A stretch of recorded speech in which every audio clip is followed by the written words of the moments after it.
Hi అండి, నమస్తే. Welcome to money recipes. నేను మీ చిన్ని.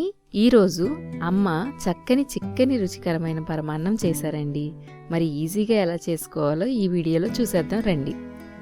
దీనికి కావాల్సిన పదార్థాలు: పాలు 1/2 లీటరు, బియ్యం 200 గ్రాములు, బెల్లం 200 గ్రాములు, పంచదార 50 గ్రాములు, యాలకులు 2, జీడిపప్పు, కిస్మిస్, నెయ్యి రుచికి తగినంత.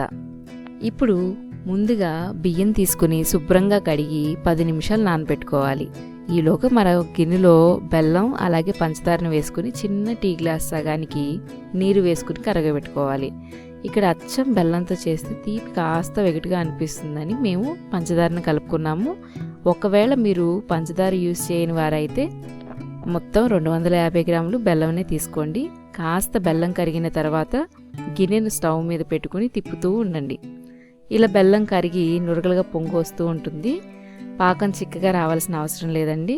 ఇలా కరిగిన పాకాన్ని వేరొక గిన్నెలోకి వడకట్టుకోండి. ఇలా చేయడం వల్ల బెల్లంలో ఉన్న గసి నలకలు పోతాయి. ఇప్పుడు ఏ గిన్నెలో అయితే పరమాన్నం చేసుకోవాలనుకుంటున్నారో దానిలో 1/2 లీటర్ పాలు తీసుకోండి.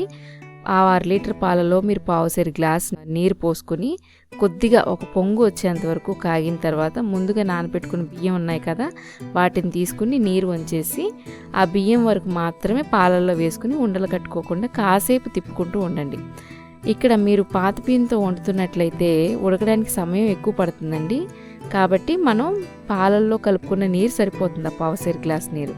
అదే ఒకవేళ రేషన్ బియ్యం కానీ లేకపోతే కొత్త బియ్యం కానీ తీసుకున్నారనుకోండి, అది కొంచెం త్వరగా చిమిడిపోతుంది. కాబట్టి మీరు ఒక చిన్న గ్లాస్ వాటర్ కలుపుకుంటే సరిపోతుంది. లేదు నీరు అస్సలు వద్దనుకున్నారా, అదే క్వాంటిటీలో పాలు పోసేసుకోండి. ఇప్పుడు చూస్తున్నారు కదా, ఇప్పుడు ఈ బియ్యం చక్కగా ఉడకాలి కాబట్టి వాలుగా మూత పెట్టుకుని మధ్య మధ్యలో పొంగకుండా చూసుకుంటూ గరిటెతో తిప్పుతూ ఉండండి. మ్యాక్సిమం 10 మినిట్స్లో ఉడికిపోతుంది. ఇక్కడ నేను పాత బియ్యం తీసుకున్నాను. ఒకసారి ఉడికిందో లేదో చూసుకొని కింద అడుగు అంటకుండా తిప్పుకోండి.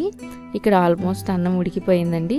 ఇప్పుడు మనం ముందుగా వడగట్టుకుని చల్లారి పెట్టుకున్న పాకం ఉంది కదా, ఆ పాకాన్ని ఈ పాల అన్నంలో వేసి బాగా కలిసేలాగా తిప్పుకోవాలండి. తిప్పుకున్న తర్వాత మొత్తం కలిసిన తర్వాత ఏం చేయాలంటే, ఇప్పుడు ఈ కన్సిస్టెన్సీ చూడండి. ఇది చూసినట్లయితే ఆల్మోస్ట్ సరిపోతుంది. ఎందుకంటే మనం దించిన తర్వాత చల్లారిన తర్వాత కొంచెం గట్టిగా అవుతుంది కాబట్టి ఆ కన్సిస్టెన్సీ సరిపోతుంది.